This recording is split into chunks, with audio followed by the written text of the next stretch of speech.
Karena orang dulu kalau punya masalah curhatnya kepada Nabi, sekarang berarti kepada kiai. Nabi Musa mendengar curhatan perempuan ini marah, Bu. Pergi kamu, jangan sampai Allah mengazabku gara-gara perbuatan dosa yang kamu lakukan. Perempuan ini nangis, Pak, andilau, antara dilema dan galau. Akhirnya ketika perempuan ini pergi, Nabi Musa ditegur oleh malaikat Jibril. Musa, kenapa perempuan itu kamu usir? Dia berzina, hamil, anaknya lahir, dibunuh. Dosanya sudah sangat besar, wahai Jibril. Apa kata malaikat Jibril kepada Nabi Musa? Musa, kamu saya kasih tahu, ada satu perbuatan yang dosanya lebih besar dibandingkan zina. Ada dosa yang lebih besar dibandingkan membunuh. Kamu mau tahu nggak? Saya mau tahu, wahai Jibril. Dijawab oleh malaikat Jibril, ketika seorang itu meninggalkan sholat dengan sengaja tanpa alasan, dosanya lebih besar dibandingkan zina, dosanya lebih besar dibandingkan membunuh. Na'udzubillahi min dzalik. Assalamualaikum warahmatullahi wabarakatuh.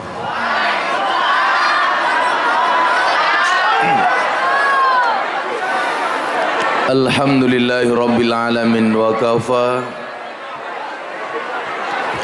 Assalatu wassalamu ala sayyidina Muhammadinil Mustafa wa ala alihi wa sahbihi ahli sidqi wal wafa. Rabbi israh li sadri wa yassir li amri wahlul 'uqdatam min lisani yafqahu qawli, amma ba'du. Hadratal mutaramin, para masyayikh, para kiai, para habaib, alim ulama, tokoh agama, tokoh masyarakat, para sepuh bini sepuh yang saya muliakan, para pejabat yang berkenan hadir dalam semua tingkatannya, Bapak Bupati, beserta jajaran Forkompinda yang saya hormati, segenap panitia pengajian dalam rangka Isra wal Mi'raj Nabi Muhammad sallallahu alaihi wasallam yang bertempat di Margo Wergonayan, Kecamatan Ngirit, Kebumen. Mirit napa ngirit?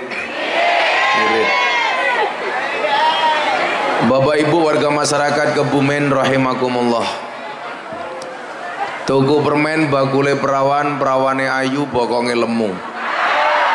Hai orang Kebumen yang cantik dan tampan, izinkan Gus Miftah mengucapkan I love you. Bapak Ibu yang saya muliakan, surga itu mahal, tetapi orang miskin mampu memilikinya. Kenapa? Karena harganya bukan pada harta, tetapi pada takwa. Mudah-mudahan kumpulnya kita siang hari ini di majelis ini menunjukkan keimanan dan ketakwaan kita, sehingga layak bagi kita untuk diganjar surganya Allah Subhanahu wa ta'ala. Amin Allahumma amin. Yang di sebelah kiri segera diposisikan, yang di depan silakan duduk termasuk banser. Monggo sami lenggah mawon. Yang perlu kalian tahu, mereka datang pengen melihat wajahku, tidak pengen melihat bokongmu.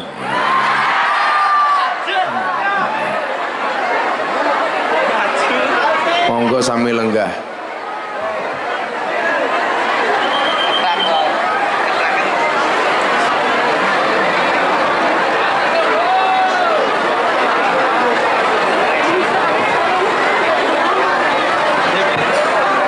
Sallu ala Nabi Muhammad. Bapak Ibu warga masyarakat Kebumen rahimakumullah. Islam itu secara harfiah bisa dimaknai dengan arti tunduk. Islam itu artinya patuh. Islam itu artinya pasrah. Islam itu artinya keselamatan. Islam itu artinya keamanan.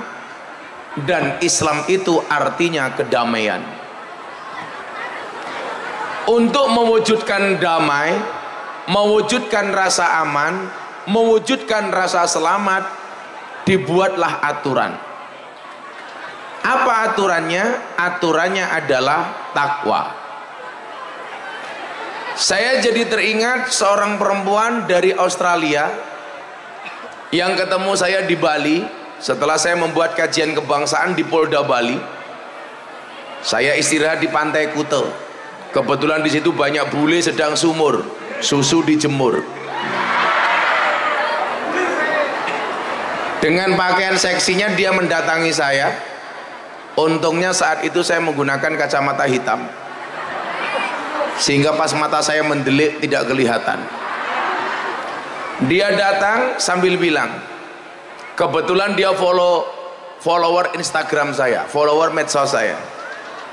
Dia tanya, "Are you Gus Miftah?" "Yes, me. I want to ask you." Ora asu, ask you goblok. Kok asu? Ask you, asking you. Dia menanyakan satu hal, "Gus, kenapa agama Islam itu banyak aturannya?" Contohnya saya bilang, kenapa agama Islam itu banyak aturannya? Ada perlakuan diskriminasi terhadap perempuan, dia bilang. Apa diskriminasinya? Perempuan dan laki-laki cara menutup badannya berbeda. Kenapa perempuan harus lebih rapat dibandingkan laki-laki? Ini pertanyaan orang Australia, Pak. Beda dengan kami orang Australia, antara laki-laki dan perempuan mau berpakaian seperti apa nggak ada bedanya. Soal nikah umpamanya, di negara kami laki-laki perempuan kalau saling mencintai tidak harus akad nikah, cukup kumpul bareng dalam rumah tangga selesai. Coba wanita Islam, dia bilang harus pakai lamaran, khidbah, kemudian menikah. Apalagi kalau yang punya gawe orang Kebumen, bisa seminggu nggak berhenti-berhenti. Bukan dalam rangka merayakan pernikahan anak, tapi dalam rangka mencari sumbangan sebanyak-banyaknya. Orang yang biasa melakukan seperti itu biasanya ciri-cirinya jilbabnya pink. Oh, ternyata di sini. Dia bertanya soal itu kepada saya. Apa jawaban saya waktu itu? Saya bilang, kenapa agama Islam itu banyak aturannya? Jawabannya adalah karena manusia banyak maunya. Makanya semua lembaga institusi itu pasti ada aturannya yang harus ditegakkan. Di sini ada Pak Bupati, ada SOP-nya. Ada polisi, ada peraturannya. Makanya ada penegak aturan, namanya apa? Namanya propam.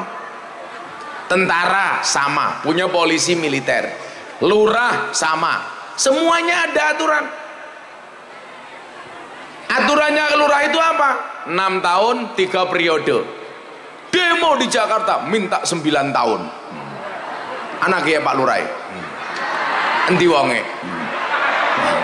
Pak Lurah ikut demo ke Jakarta, kurang gawean. Bupati saja cuma 2 periode. Lurah 6 tahun, 3 periode 18 tahun. Masih minta diperpanjang 9 tahun. Alasannya satu Pak Lurah. Apa? Untuk mengurangi konflik horizontal sesama masyarakat. Saya bilang, kalau mengurangi konflik bukan dengan memperpanjang masa jabatan, tapi ngundang kiai pengajian. Supaya dinasihati melalui pengajian.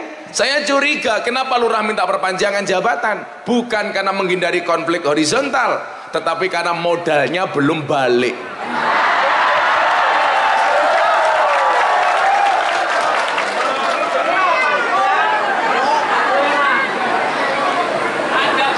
semuanya ada aturan. Polisi ada aturan, maka walaupun jenderal melanggar aturan ya dihukum. Betul. Dan dalam sejarah kepolisian Indonesia hari ini baru terjadi ada jenderal bintang 2 aktif divonis mati. Kenapa? Karena melanggar aturan. Makanya Pak Polisi, pangkatmu cilik ora apa-apa, sing penting selamat. Daripada bintang 2 mudar.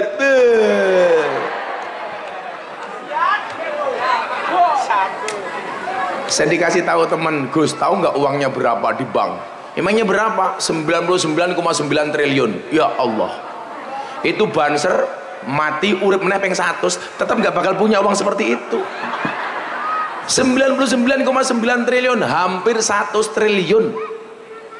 Tapi apa artinya uang 100 triliun kalau tidak bisa menikmati, betul? Makanya saya selalu bilang, jangan minta kaya tapi mintalah cukup. Karena banyak orang kaya merasa dirinya tidak cukup. Jangan minta senang tapi minta tenang. Karena banyak orang bersenang-senang tapi hatinya tidak tenang. Coba Sambo bandingkan dengan Banser. Uangnya Banser gak ada apa-apanya, pengajian baik, panitianya lali rokok, tapi hidupnya ayam, duduk apa adanya. Betul Mas Banser? Makanya saya besok bercita-cita kalau saya masuk surga besok, yang awal insya Allah Banser. Karena Banser tugasnya survei lokasi. Jadi sebelum kiai masuk surga, surganya disurvei oleh Banser. Begitu surganya siap, kiainya masuk, Bansernya keluar lagi. Ya.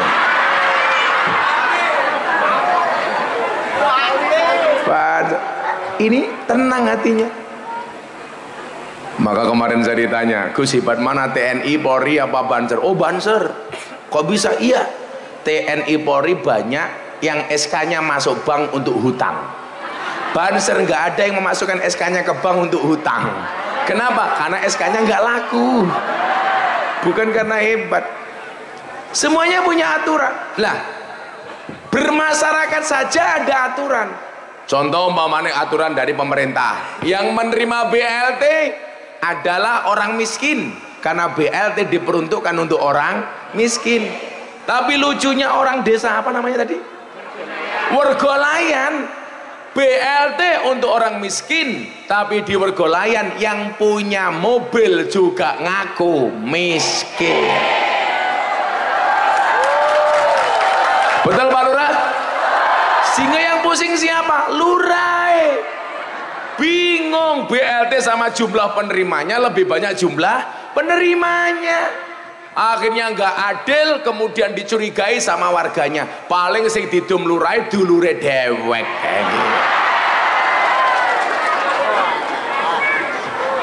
Kasihan kalau kamu mencurigai Pak Lurah seperti itu. Pantesan lurahnya Wergolayan nggak bisa gemuk. Kurus karena beban pikiran, karena warganya kayak batik, kakean pola. Nah, apalagi kalau ngomong agama.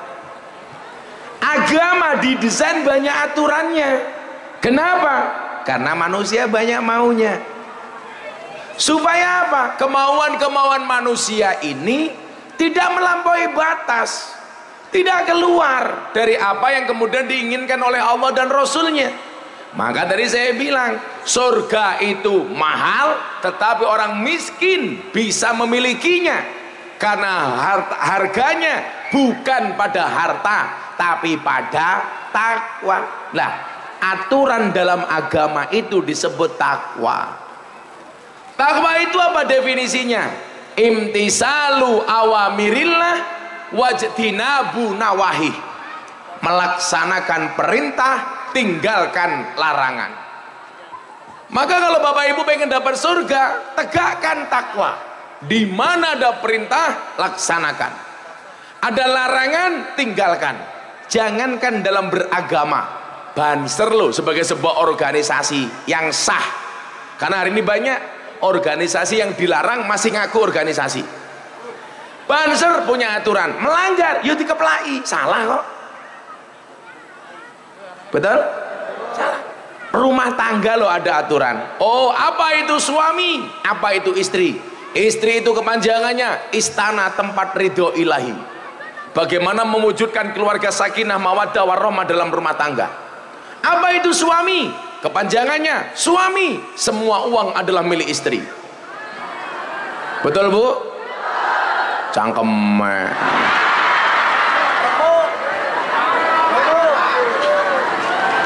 Suami surga untuk anak maupun istri. Di situ diatur apa tanggung jawab sebagai seorang istri, taat dan manut kepada suami. Apa tanggung jawab suami? Suami itu adalah imam dalam rumah tangga. Maka mohon maaf, diatur. Siapa yang tugas mencari nafkah? Suami. Boleh nggak istri mencari nafkah? Boleh, tanpa harus menghilangkan kodratnya sebagai perempuan. Tapi kalau saya dulu menikah, saya langsung melarang istri saya bekerja. Begitu saya menikah, saya bilang sama istri saya, kamu gak usah bekerja. Kenapa? Cukup kamu menjadi tulang rusukku dan aku menjadi tulang punggungmu. Wah.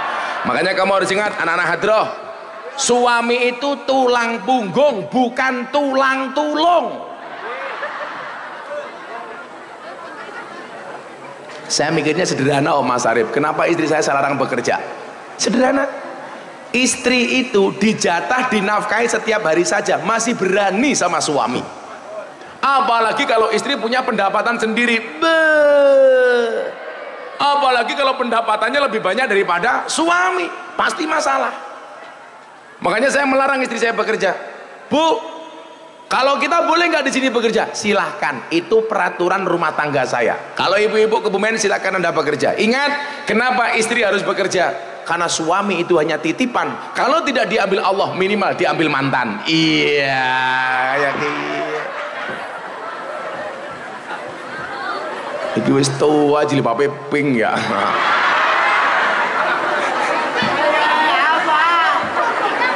Gayanya sampingnya ngerekam pakai HP. Saya pikir mau ngerekam, ternyata pamer gelang kayak gitu.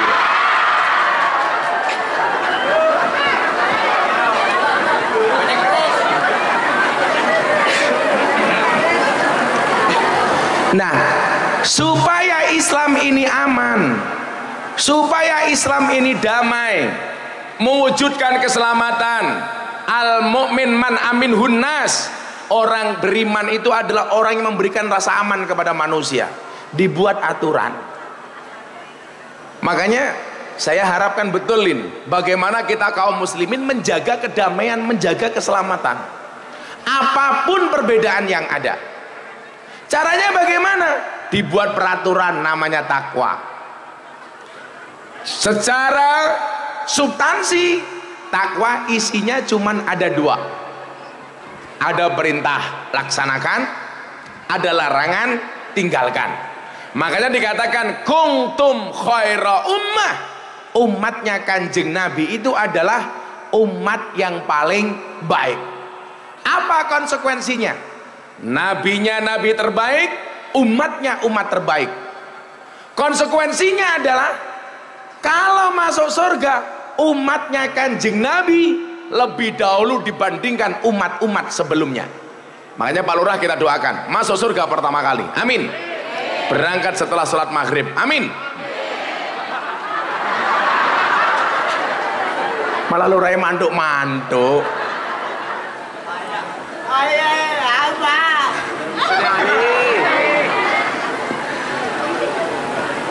Tapi sebaliknya, umatnya Kanjeng Nabi kalau masuk surga, dia masuk surga pertama kali. Tapi sebaliknya, kalau masuk neraka, dia juga lebih dahulu dibandingkan umat sebelumnya. Enak temen mlebu surga bisa dewe, kan neraka kari dewe gak bisa. Nah, untuk mewujudkan itu apa? Supaya kita menjadi umat terbaik, sebagaimana firman Allah, ternyata syaratnya adalah ta'muruna bil ma'ruf wa tanhauna 'anil munkar. Umat terbaik itu ciri-cirinya apa? Amar ma'ruf, nahi munkar. Jangan sampai terjadi amar ma'ruf, nyambi munkar. Kalau istilah kerennya apa? STMJ. Sholatnya terus, maksiatnya jalan. Maka semuanya didesain Pak. hampir nggak ada satu lini pun, bahkan mutlak semuanya diatur oleh agama. Dari hal urusan besar umpamanya urusan tata negara diatur oleh agama, sampai urusan paling kecil sekalipun diatur oleh agama. Contoh urusan kencing, urusan kencing saja diatur oleh agama, Mas. Bagaimana kemudian disampaikan siksa kubur yang paling berat disebabkan satu, kencing orang cewek, loro, utang orang bayar, diatur oleh agama. Bagaimana kemudian agama didesain untuk ngatur bahkan urusan WC, urusan toilet.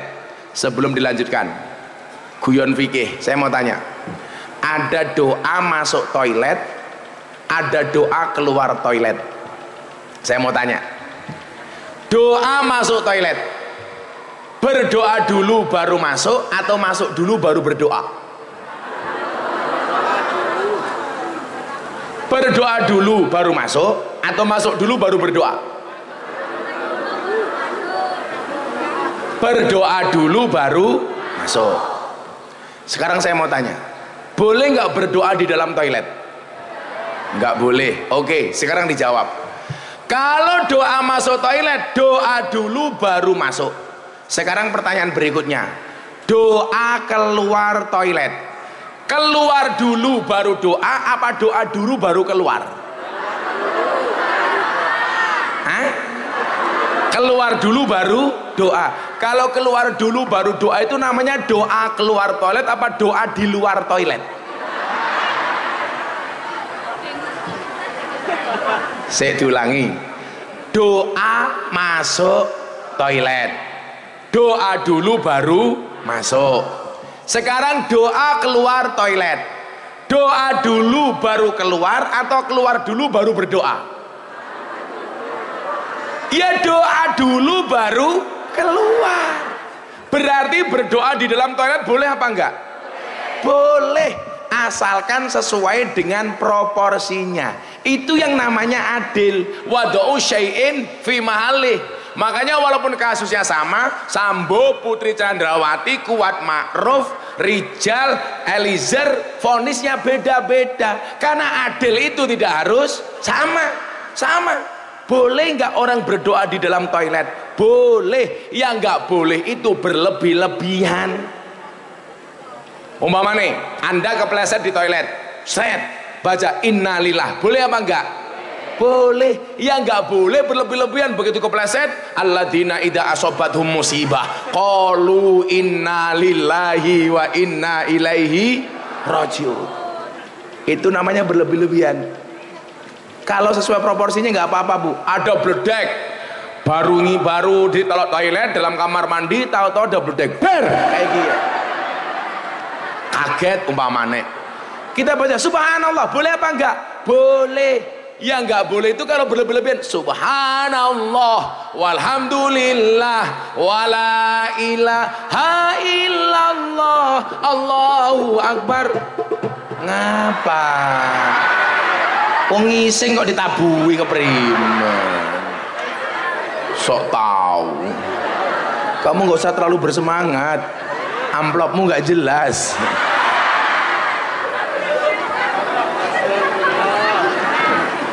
Yang nggak boleh itu berlebih-lebihan. Kalau sesuai proporsinya nggak apa-apa. Kepleset daripada misoh, kan lebih bagus ngomong innalillah.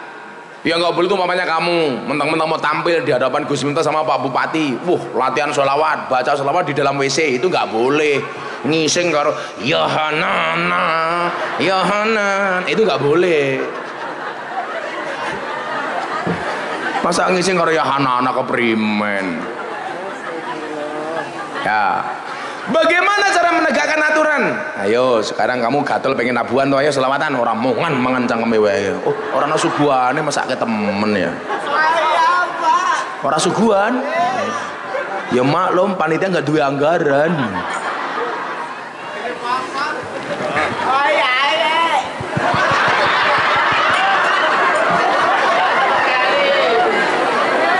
Maksud saya yang disuguh itu mereka itu loh. Kalau saya kan puasa. Pokoknya ngundang Gus Miftah itu paling ngirit. Nggak perlu suguhan. Ayo selawatan. Mau selawatan Bapak Ibu? Udah selawatan dulu yuk. Shallu ala Nabi Muhammad. Coba dijawab sing banter. Kayak apa ya? Ada kayak. Oh, lato-lato. Yang punya lato-lato itu bapak-bapak. Yang main lato-lato perempuan. Ora paham gua. Ya dijawab. Shallu ala Nabi Muhammad.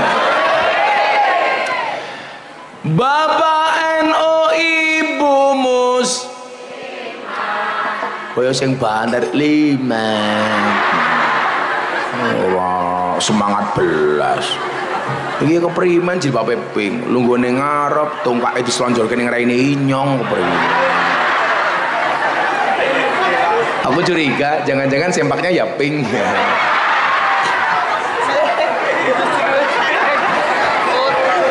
Dijawab sing banter. Bapak NU Ibu Muslimah, Kakang Ansor, adik Gose. Sabar ngapa ya?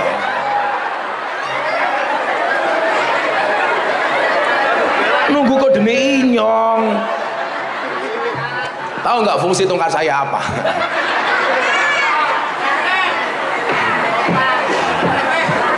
Ini tongkat wasiat almarhum Kentus Bupati Tegal. Sebelum meninggal saya dikasih tongkat. Kenapa kemana-mana saya bawa? Supaya kalau pengajian saya ada pahalanya yang mengalir ke almarhum Entus jariahnya. Karena dia jamaah saya, santri saya. Jadi kenapa saya bawa? Kan orang ngajar ibu-ibu Kebumen, orang naik panggung pakai kacamata, pakai tongkat malah dihina. Wow, si buta dari gua hantu kayak. Ini tujuannya itu, kalau ada pahalanya supaya almarhum dapat pahalanya. Makanya kalau Bupati Kebumen pengen dapat pahala apa, dia ngasih apa gitu kira-kira.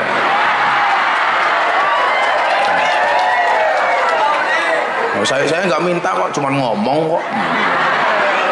Kalau mau dapat pahala ya ngasih apa gitu. Tapi mbok sumpah sampai hari ini belas gak pernah ngasih apa-apa. Ya.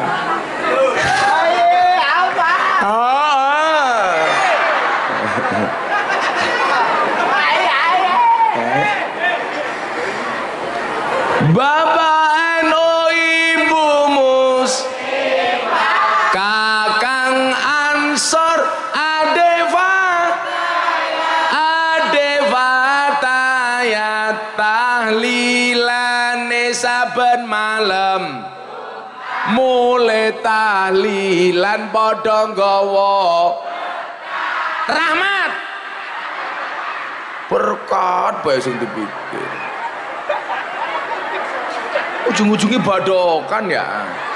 Rahmat tahlilane saben malam, mulai tahlilan padha nggawa salatullah salamullah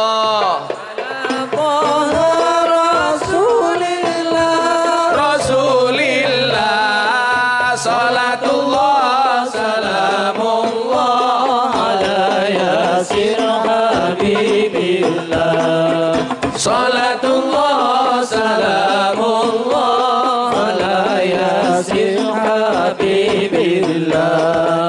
Ada NU, ada Muhammadiyah, ada Muslimat, ada Aisyah,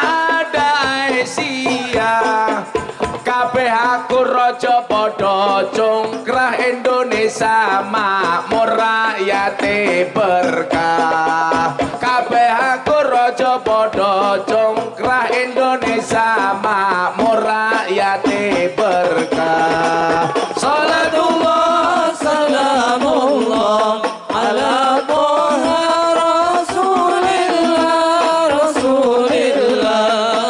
salatullah salamullah ala yasir habibillah salatullah salamullah ala yasir habibillah.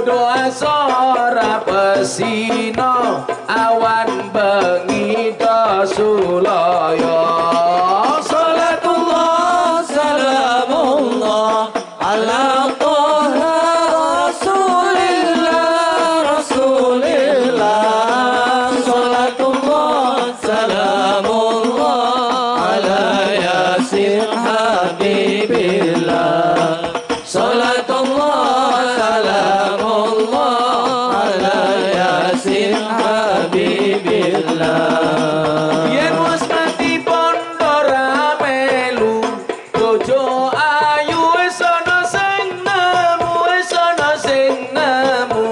sing ning kubur rasane lara ana bojo ra tau ndonga sing ning kubur padha tangisan ana bojo rebutan warisan Salatullah salamullah ala Toha Rasulillah Rasulillah Salatullah salamullah ala Yasin Habibillah Salatullah salamullah ala Yasin Habibillah bocah cilik di wulan ngaji sesuk yen gedhe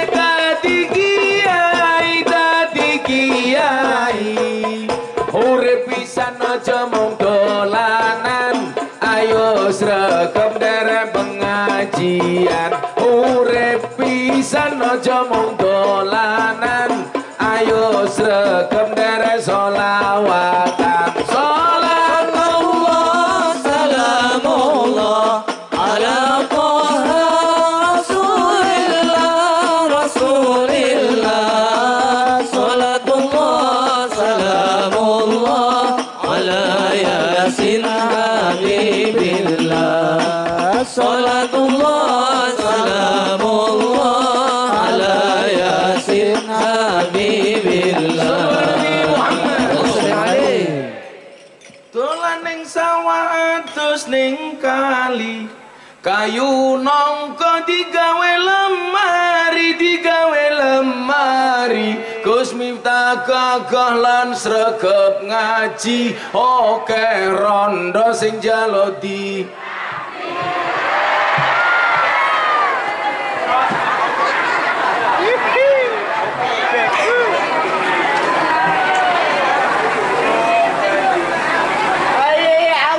iya Kebumen Gerawan Gus Miftah Pak Bupati nih lumayan gagah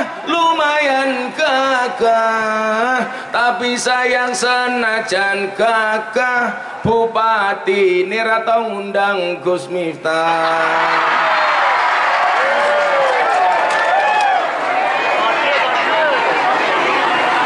saya cuma ngomong oh Pak Lurah juga minta ya apa desainnya mau jenenge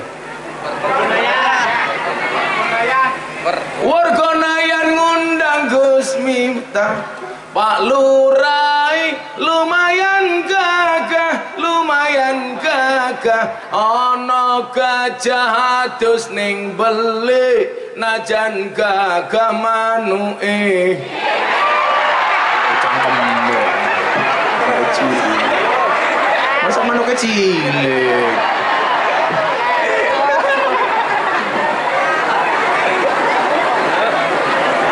manuknya apek cilik keprim karena aku jadi malu Nurain batin ya ini bajingan temen ya Selalu ala Nabi Muhammad Banser juga minta kalau kamu jomblo apa ya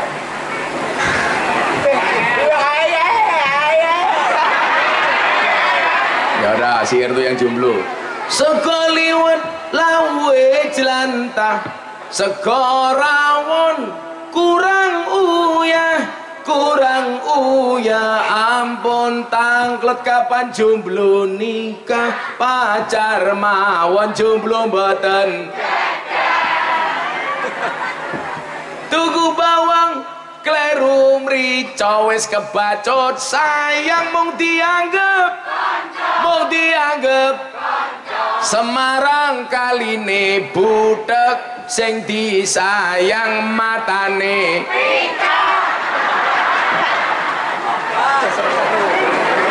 seneng temen ya wong wadon njaluk buah belimbing buah pisang raine glowing kakinya belang-belang buah belimbing di atas ketek raine glowing tungkae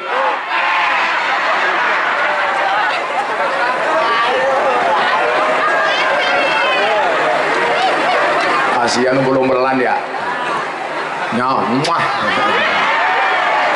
sing tua malah balas muah ini coba bisit ya.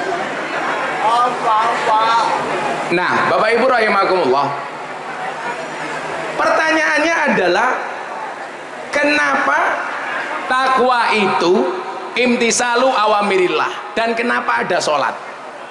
Balik nih wow, agama itu banyak aturannya karena manusia banyak maunya.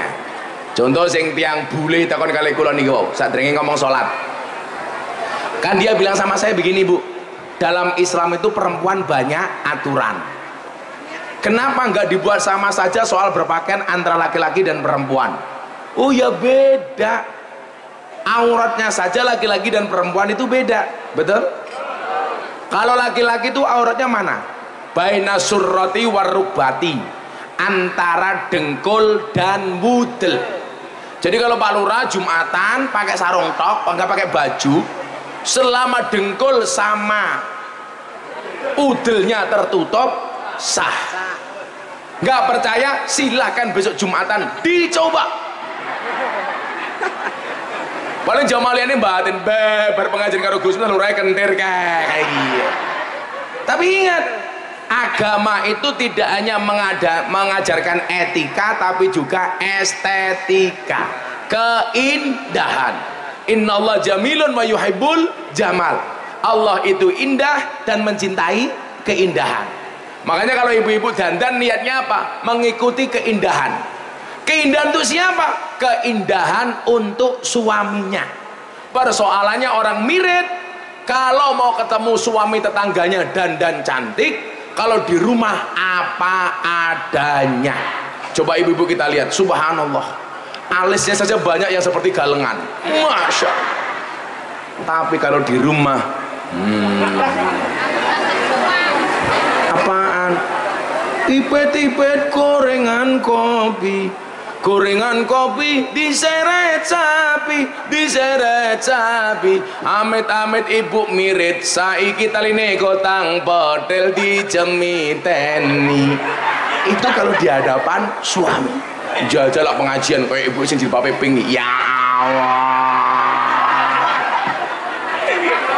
alise ketok api ya lukisan, raine ketok alus ya pupuran, irunge katon mancung ya suntikan, untune katon rapi ya kawatan, bodine katon dhuwur ya sandal jinjitan, susune katon gede yo ganjelan kayak gini.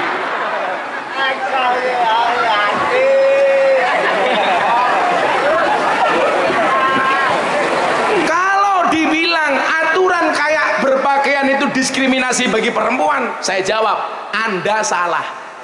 Justru itu adalah bentuk penghormatan dan penghargaan Islam terhadap perempuan. Bu, coba kalau auratnya laki-laki dan perempuan sama, ibu-ibu ke masjid cuma pakai sarung tok, wah, lurahnya nggak jadi sholat. Makanya dibedakan.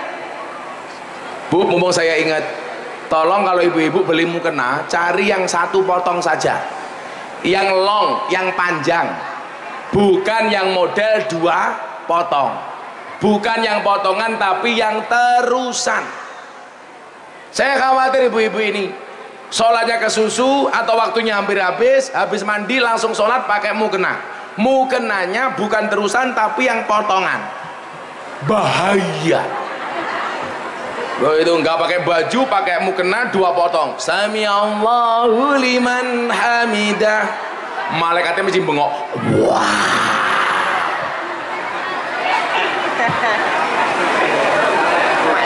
Ulah canom apa-apa sing tua kan kewer-kewer.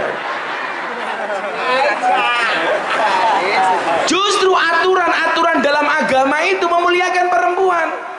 Contoh yang dia bilang, kalau tempat kami laki-laki dan perempuan senang kumpul ya kumpul saja. Kalau di Kebumen namanya apa? Kumpul kebo.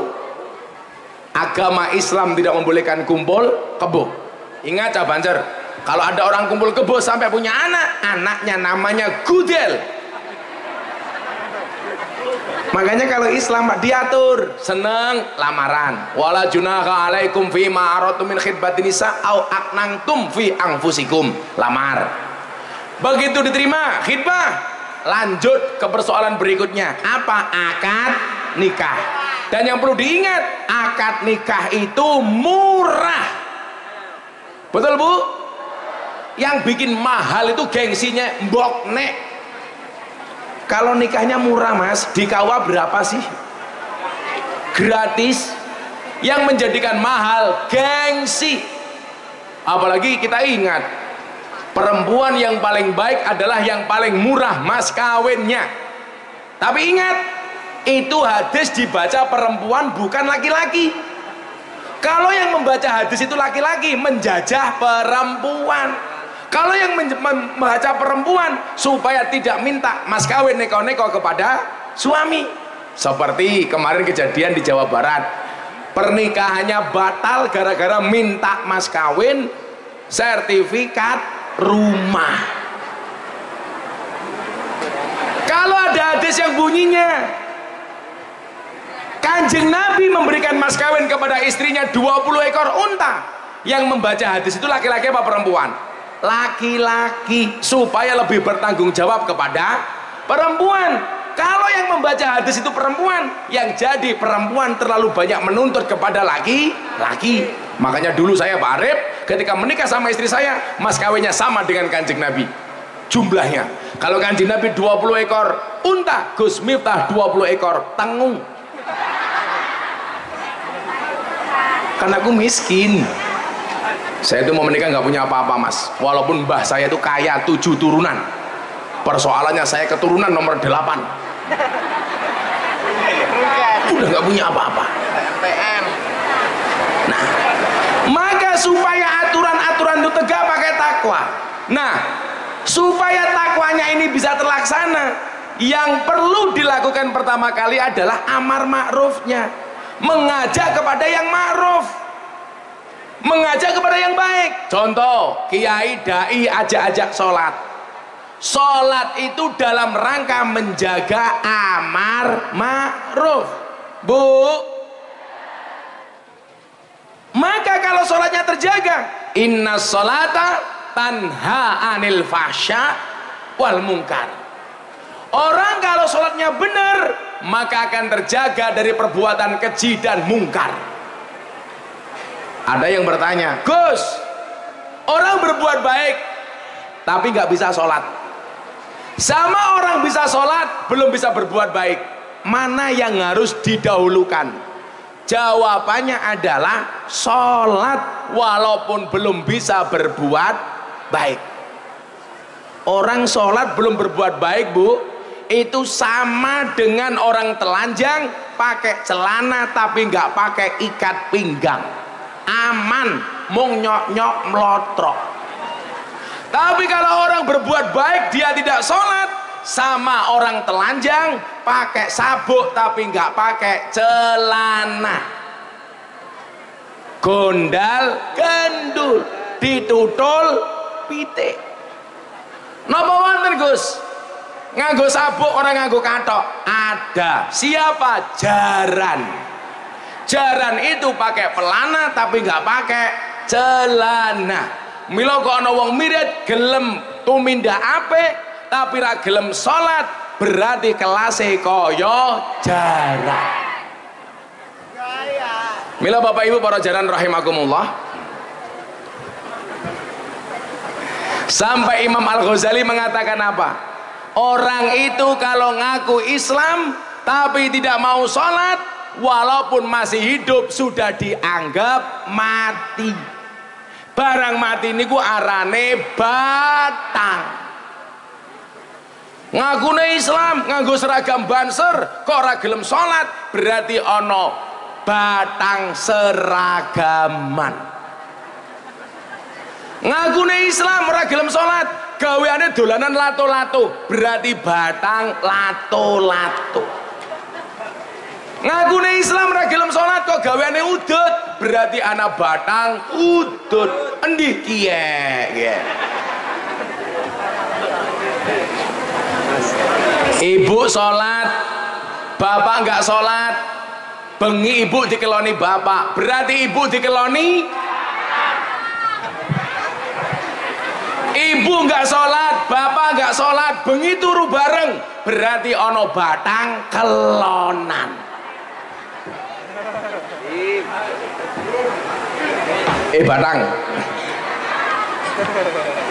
Nah, disinilah kemudian perlu dipahami betapa seriusnya perintah sholat itu.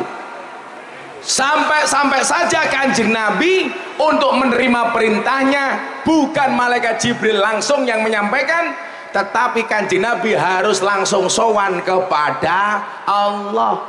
Itu artinya apa? Kalau kita tidak sholat berarti meremehkan Kanjeng Nabi. Makanya saya kemarin cerita di Wonosobo, ada seorang perempuan cantik sowan kepada Nabi Musa alaihi salam. Kenapa? Dia nangis, dia bersedih karena telah melakukan dosa besar. Apa dosa besar yang dilakukan oleh perempuan ini? Dia berzina, kemudian hamil, anaknya lahir, dibunuh. Curhat kepada Nabi Musa. Makanya benar Pak, kalau punya masalah itu curhatnya kepada kiai, jangan kepada dukun.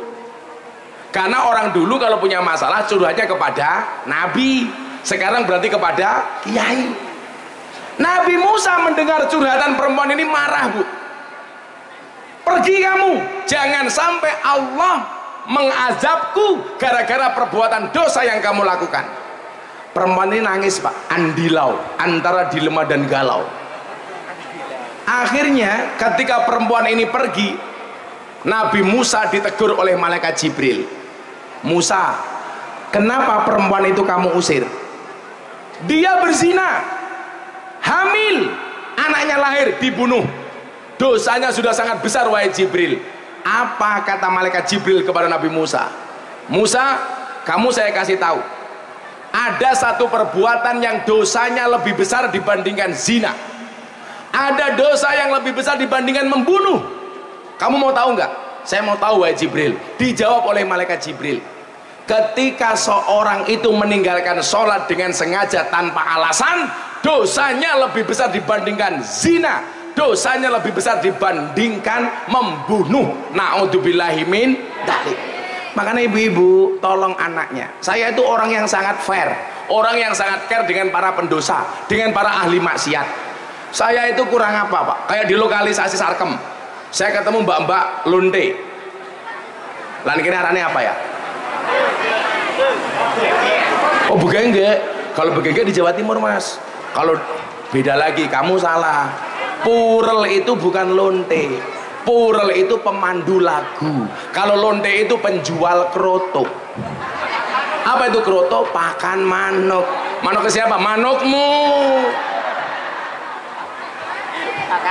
Orang itu banyak salah persepsi loh, nggak bisa membedakan antara PSK dengan purel. Purel itu pemandu lagu. Kalau bahasanya Pak Arif, purel perempuan rela diusel-usel. Iya. Kerjanya di mana? Di puskesmas, pusat kesenangan emas-emas. Yang mereka lakukan adalah karaoke, katorok dibuka, oke. Ngapa kue? Saya itu dalam rangka menjaga sholatnya mbak-mbak PSK ini Mas. Setiap sekian bulan sekali mereka saya kasih mukena Pak. Ayo mbak-mbak yang belum punya mukena siapa? Kayak saya kemarin bagi 160 mukena. Mereka tanya sama saya, Gus ikhlas napa mboten? Ikhlas. Syaratnya napa? Dinggo salat, aja dinggo lemek. Aku yang ngono tok. Saya ngimami sholat para PSK biasa pak. Allahu Akbar. Saya imam, makmumnya para PSK. Ngimami orang mabuk, saya biasa. Saya sholat, makmum saya orang mabuk. Allahu Akbar. Mereka sholat. Allahu Akbar. Biasa. Saya dikritik sama kiai-kiai yang suci-suci itu. Miftah goblok. Wong mabuk kok diajak sholat, ora bakal diterima. Saya bilang, diterima urusannya cangkemmu. Tapi urusannya pangeranku. Makanya kenapa saya punya quote, cukup Rokib dan Atid yang menilai amalku, cangkemmu rasah melu. Betul bu? Yang susah kan di sini pak. Kita itu kalau sudah merasa baik dengan orang yang banyak dosa itu jatuhnya benci. Seolah-olah paling suci. Padahal Al-Quran mengatakan fala tuzakku anfusakum huwa a'lamu bimanittaqo. Jangan merasa sok suci, karena dia Allah yang paling tahu siapa di antara kalian yang paling bertakwa. Tapi bagi banyak orang yang berdosa, Allah mengatakan apa? Qul ya ibadiyalladzina asrafu ala anfusihim la taqnatu mir rahmatillah. Bagi para pendosa, jangan berputus asa dari rahmat Allah. Makanya orang banyak dosa itu harus kita semangati supaya kembali ke jalannya Allah. Shallu ala Nabi Muhammad. Monggo bapak ibu yang belum sholat, nggak apa-apa. Atau kita pengajian bubar sholat jamaah. Tapi saya sudah sholat.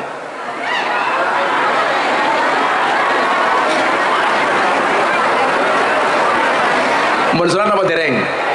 Jangan sampai gara-gara pengajian meninggalkan sholat, naudzubillah min dzalik. Lah, cara mendapatkan sholat yang khusyuk itu gampang. Senang ketika mendengar adzan, pun niku mawon. Lah krungu adzan jenengan susah, tak jamin nggak bakal bisa sholat khusyuk. Tapi kalau krungu adzan seneng, yakin sholatnya khusyuk. Bu, lah krungu adzan susah apa seneng? Alah susah. Duhur denger adzan, Allahu Akbar, Allahu Akbar. Apa jawaban ibu-ibu mirip? Adzan maning. Ora bakal iso khusyuk. Mila kula pesen bola-bali, lak golek tukang adzan sing apik. Lak pujiane sing kepenak. Nang masjid apik tukang adzane elek, ya orang nggak bersemangat masuk ke masjid. Betul bu? Yes yo. Sambil nunggu yang mau sholat, kita sholawatan dulu aja le. Ini nggak mungkin bisa khusyuk, yang satu udah pengen sholat, yang satu masih duduk. Sholawatan yo. Salatullah salamullah ala toha rasulillah. Salatullah salamullah ala yasin habibillah, ala yasin habibillah. Tawasana bibismillah wa biladi rasulillah wa kulli mujahidilillah bi ahlil badri ya Allah, bi ahlil badri ya Allah. Bareng-bareng salatullah salamullah ala toha rasulillah. Salatullah salamullah ala yasin habibillah, ala yasin habibillah. Tawasana bismillah wa bil hadi rasulillah wa kulli mujahidilillah bi ahlil badri ya Allah, bi ahlil badri ya Allah. Jaga tingkir minumnya kopi, kopi di tenggelam di pinggir kali. Ayo berpikir tentang negeri ini. Kalau bukan kita siapa lagi? Kalau bukan kita siapa lagi? Salatullah Salamullah ala Toha Rasulillah. Salatullah salamullah ala Yasin Habibillah. ala Yasin Habibillah. Tawassalna Bismillah wa biladi Rasulillah wa kulli mujahidin lillah bi ahlil badri ya Allah. bi ahlil badri ya Allah. Jalan-jalan di pedesaan, desanya aman bersih terjaga. Sucikan hati, tetapkan iman. Merah putih melekat di dada. Merah putih melekat di dada. Salatullah Salamullah ala Toha Rasulillah. Salatullah salamullah ala Yasin Habibillah. Ala Yasin Habibillah. Tawassalna Bismillah wa bilhadi Rasulillah wa kulli mujahidin lillah bi ahlil badri ya Allah. Bi ahlil badri ya Allah. bunga cantik di dekat taman, beragam warna memikat hati. Mari rawat kebinekaan demi keutuhan NKRI, demi keutuhan NKRI. Salatullah salamullah ala Toha Rasulillah. Salatullah salamullah ala Yasin Habibillah. Ala Yasin Habibillah. Tawassalna Bismillah wa biladi Rasulillah wa kulli mujahidin lillah bi ahlil badri ya Allah. Bi ahlil badri ya Allah. Akhirnya Bapak Ibu, Kanjeng Nabi dawuh awwalu ma yuhasabu bil abdu as-shalah. Yang pertama kali besok dihisab oleh Allah itu adalah sholatnya. Maka pesan Isra Mi'raj itu cuma satu, jagalah sholatnya. Kalau sholatnya bagus, insya Allah amal semuanya diterima. Kalau jelek, semua amalnya bermasalah. Maka mudah-mudahan Allah Subhanahu wa Ta'ala menjaga sholat kita. Amin Allahumma amin. Saya yakin Anda belum sholat, monggo ndonga bareng-bareng. Moga-moga istiqomah anggene ibadah. Ala hadini al-Fatihah.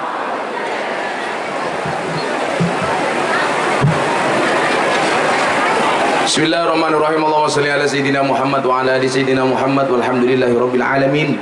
Allahumma arzuqna istiqamah. Allahumma arzuqna bi ziyadatil ilmi war rizqi wal ibadah. Allahumma arzuqna ziyaratal Makkah wal Madinah. Allahumma arzuqna dzurriyyatan thayyibah. Allahumma arzuqna alan sakinatan mawaddatan wa rahmah. Allahumma arzuqna bi alfi alfi quwwah. Allahumma arzuqna bi alfi alfi barakah. Allahumma arzuqna bi alfi alfi karamah. Allahumma arzuqna min ahli sunnah wal jamaah. Allahumma arzuqna bi husnil khatimah. Wa na'udzubika min su'il khatimah wa adkhilna jannata mal abrar ya aziz ya ghafar ya rabbal alamin walhamdulillahi rabbil alamin. Sedaya panitia matur nuwun hadanallahu wa iyyakum ajmain wa lakum minkum. Assalamualaikum warahmatullahi wabarakatuh. Waalaikumsalam warahmatullahi wabarakatuh.